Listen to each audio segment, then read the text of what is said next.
안녕하세요. 행복합시다. 시즌3 저희 22번째 테마 한번 해보도록 하겠습니다.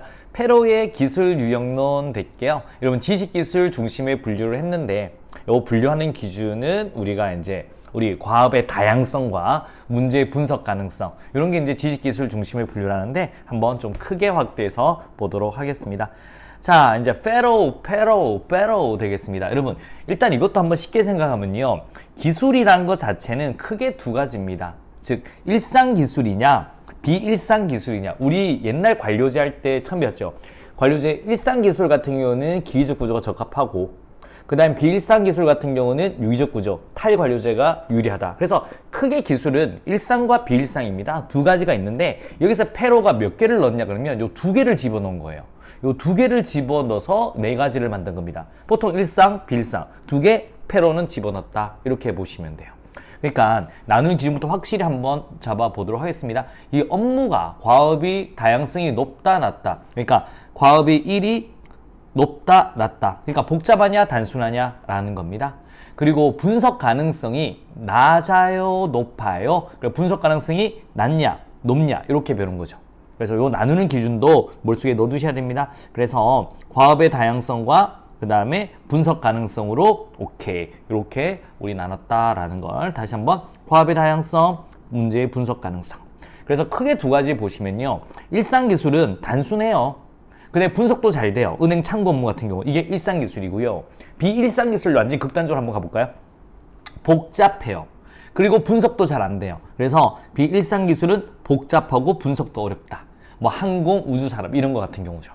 그럼 이제 우리가 두 가지 한번 보세요. 장인기술 같은 경우는 이제 업무는 단순합니다. 그런데 분석이 안 돼요. 그래서 우리 도자기 만들 때 이러죠. 아, 우리 작가님 도자기가 너무 좋습니다. 그러니까 아니야, 영혼이 없어. 빡 깨고 이러잖아요. 그러니까 이 사람은 평생 도자기만 만들었지만 하지만 그래서 우리는 정말 좋다고 하지만 그 사람은 아니라고 하는 거예요. 그래서 이제 이런 분석 가능성이 일반인이 하기는 힘듭니다. 장인기술은 크래프트죠, 크래프트.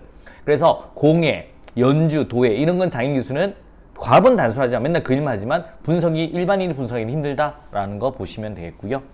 그 다음에 공학기술 같은 경우는 보세요. 이거 어려워요. 과업은 복잡하지만 하지만 계산이 딱 나온다는 거예요. 회계 변론. 여러분 회계사들 보면 막 회계 이제 하러 가면 이제 우리 어느 뭐 감사 이런 걸 하러 가면 막 일주일이고 한 달이고 계속 합니다.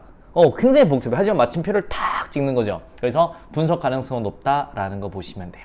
자, 밑에 한번 보세요.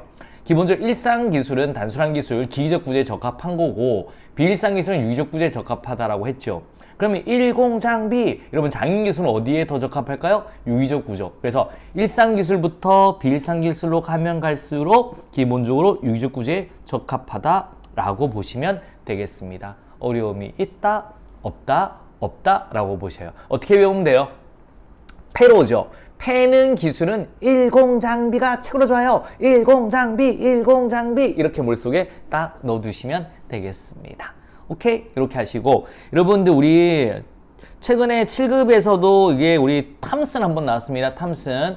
여러분들 요 내용들 우리 지금 여기에 저 행복합시다에는 지금 다른 테마에 있지만 우리 행복 노트에 있는 부분을 가져온 거예요. 요 우리 탐슨의 기술 유형력 개인 간 상호 전송 가지고 이렇게 나오는 것도 꼭 한 번 정도 정리해 두세요. 이렇게 최근에 7급 정도 나왔는데 여러분 그래서 저희 5개년, 3개년 있는 7급 있죠. 그다음에 여기 초고난도가 같으면 요 내용들 수업합니다. 최근에 찍었는 초고난도 프린터로 했는 건데요. 우리 97 그다음에 73 9급은 이제 9급은 8개년, 그 다음에 7급은 3개년. 우리 50% 밑으로 진 거 싹 정리했는 거 있는데요. 그거 한번 꼭 봐주세요. 그 다음에 요것도 이제 오늘은 안 할 거지만 다음 테마 하겠지만 오늘도 요거를 한번 공부하면서 같이 눈으로 중견기술, 연결형기술, 지박형기술 요 행복노트에 있는 부분도 한번 꼭 찾아서 넣어주시게 되어 있습니다. 중견기술은 우리 공유적, 집합적 상호전성, 우리 연결형은 연속적 상호전성, 집약은 호혜적 상호전성이다. 라고 머릿속에 딱 한번 넣어두시면 되고요. 그러니까 우리가 쉽게 말해서 이것처럼 페로로 나오면 쉬워요. 굉장히 잘합니다. 그런데 우리 탐슨 나오면 생각보다 학생들이 잘 못하거든요. 그래서 우리 이렇게 오늘 페로가 가장 많이 나오지만 한번 정리했으면 탐슨도 시간 되면 한번 정리해라. 물론 저희들 다른 테마의 탐슨도 또 정리한 거 있습니다. 그래서 그거 보시면 되겠지만 일단 한번 할 때 또 보면 좋잖아요. 여유가 되면. 안 되면 다음에 보시면 되고요. 너무 스트레스 받지 마시고요. 일단 오늘은 우리 페로만 정확히 하자. 하지만 탐슨도 가끔 중요하다. 하지만 우리 지금 초고난이도 저희 촬영된 게 있는데 그거는 꼭 시험장 들어가기 전에 한번 보고 들어갑시다. 여러분, 자 1번부터 한번 가보도록 하겠습니다. 자, 페로의 기술 유형 중에 과업의 다양성과 문제의 분석 가능성이 모두 높아. 그러니까 과업도 굉장히 복잡하지만 분석도 잘 돼요. 그럼 뭐예요? 복잡한데 분석 딱 되네? 그러면 일상이에요? 비일상 기술이에요? 공학이에요? 뭐예요? 여러분, 자, 한번 보세요. 여기서 이제 우리 과업의 다양성이 높은 것 같은 경우는 비일상 기술과 공학 기술이잖아요. 근데 분석 가능성이 높다는 건 여기서 말하는 공학 기술이죠. 마침표를 회계 같은 경우가 탁 찍을 수 있는 거죠. 정답 몇 번? 3번이 되겠습니다. 어려움이 있다? 없다? 없다라고 보시면 돼요. 그래서 장인 기술은 과업의 다양성은 낮고요. 분석 가능성도 어떻게 해요? 과업의 다양성이 낮고 분석 가능성도 낮고. 여러분, 아니죠? 잠깐만요. 요거는 과업의 다양성은 낮고, 맞죠? 그 다음에 분석 가능성도 힘들어요. 이렇게 보시면 되고, 비일상 기술 같은 경우는 과업의 다양성이 기본적으로 오케이. 우리 자, 여기 헷갈리네요. 과업의 비일상 기술 같은 경우는 굉장히 다양하죠. 다양하고 분석 가능성도 낮고요. 요거는 공학 기술 같은 경우는 여기서 우리 다양성은 높고요. 근데 분석 가능성도 높고요. 일상적 기술 같은 경우는 다양성이 낮아요. 근데 분석 가능성이 높아요. 라고 하는 거죠. 그렇게 머릿속에 정리해 두시면 됩니다. 이렇게 하면 또 쉬운데 이렇게 하니까 좀 쏙쏙쏙 그러네요. 그래서 우리 분석 가능성이 높다, 낮다, 분석 가능성이 높고 다양성은 낮다. 이런 식으로 한번 머릿속에 연습도 한번 필요하겠습니다. 이렇게 연습하면 되죠. 자, 한번 2번 또 한번 가보도록 하겠습니다. 기술과 조직 구조의 관계에 대한 페로의 설명으로 옳지 않는 것은요.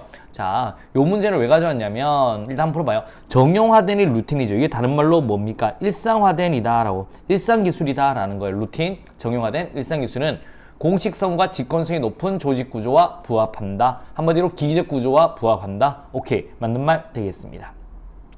그 다음에 두 번째 한번 가보도록 하겠습니다. 비정형화된 이게 다른 말로 뭐예요? 비일상 기술이죠. 여기에 다시 말로 놓고 비일상 기술. 비일상 기술은 부하들에 대한 상사의 통솔 범위를 넓히는 게 아니라 좁힐 수밖에 없습니다. 왜냐하면 비일상적이니까. 그러니까 이걸 하나하나 다 가르쳐줘야죠. 그리고 좁힐 수밖에 없다라고 하셔야 됩니다. 넓히는 게 아니라 좁힐 수밖에 없다. 그 다음에 공학적 엔지니어링 기술은 이거는 복잡하지만 분석 가능성이 높아요. 그래서 분석 가능성이 높다. 맞는 말 되겠습니다. 기계적, 크래프트, 이게 다른 말로 뭐다? 장인 기술이죠. 얘는 대체로 위적 조직 구조와 부합하다. 일공장비 맞습니다. 딩동댕동 머릿속에 넣어두시면 되겠습니다. 자, OX로 한 번 더 가보도록 하겠습니다. 기술과 조직 구조의 관계에 대한 페로의 모형에서 정형화된 기술은 공식성, 직권성이 높은 조직 구조와 부합하다. 정형화된, 일상된 기술은요, 우리 일반적으로 기계적 구조, 즉 공식성과 직권성이 높은 조직 구조와 부합한다. O예요? X예요? O 되겠습니다. 딩동댕동. 갑니다. 2번 한번 보도록 하겠습니다. 기술과 조직 구조의 관계에 대한 페로의 모형에서 공학적 기술은 문제의 분석 가능성이 없다. 공학 같은 경우는 문제가 이제 당연히 봐봐요. 얘는 단순해요, 복잡해요. 복잡하지만 하지만 분석 가능성은 없다. O예요, X예요? O 하셔야 되겠습니다. 딩동댕동 되겠습니다.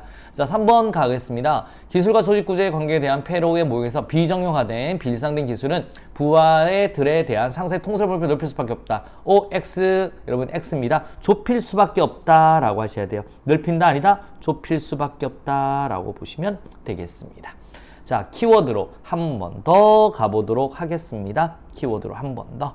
자, 기술과 조직 구조의 관계에 대한 페로의 모형에서 빵빵빵빵 기술은 공식성 및 직권성이 높은 조직 구조와 부합한다. 아, 기계적 구조와 적합하다, 부합하다는 거는 우리 일상 기술이나 아니면 정형화된 기술. 네 칸이니까 정형화된 기술로 하시면 되겠네요. 정형화된 기술. 뭐 두 글자 같으면 일상, 세 글자 같으면 일상화된 기술, 일상 기술 이렇게 하시든가. 자, 기술과 조직 구조의 관계에 대한 페로의 모형에서 기계적 기술, 즉 장인 기술은 대체로 무슨 조직 구조와 부합한다? 유기적 조직 구조와 부합한다라고 보시면 되겠습니다. 패로는 조직원이 업무를 처리하는 과정에서 발생하는 예외적인 사건의 정도와 업무 처리가 표준화된 절차에서 수행되는 정도를 기준으로 조직 기술을 빵빵빵빵. 자, 일상, 비일상, 공학, 무슨 기술? 장인 기술. 그래서 일, 공, 장, 비. 장인 기술로 구분하였다라고 보시면 되겠습니다. 그래서 잘 봐요. 업무를 처리하는 과정에서 발생하는 예외적인 사건, 이게 이제 우리 쉽게 말해서 예외적인 사건이 있냐 없냐, 근데 업무 처리가 표준화된 절차에 수행되는 정도라고 하는 겁니다. 그래서 절차를 딱 분석 가능성이 높냐, 아니면 우리 발생한 예외 정도 사건 정도가 높냐, 즉 이거 같은 경우는 여기서 어떤 말을 하냐면 과업의 다양성이 있냐 없냐라고 보는 거예요. 그래서 과업의 다양성, 자, 예외적인 게 별로 적잖아요. 그러면 기본적으로 오케이, 이렇게 우리 단순하다라고 보시면 되고요. 아, 예외적인 게 많아라고 하면 기본적으로 복잡하다라고 보시면 되겠습니다. 이렇게 머릿속에 한번 딱 넣어주시면 되겠습니다. 1, 공장, B 이렇게 패로 머릿속에 한번 넣어두시고요. 우리 시간 되시면 요 탐슨도 한번 정도 머릿속에 딱 넣어두시면 좋겠습니다. 그래서 중견기술, 연결기술, 집약형기술, 그래서 우리 초고난이도 꼭 한번 봐두시기 부탁드리겠습니다. 자, 어려움이 있다? 없다? 없다. 자, 여러분 좋은 습관이 합격으로 인도한다. 오늘은 22번째 테마였습니다. 수고하셨습니다.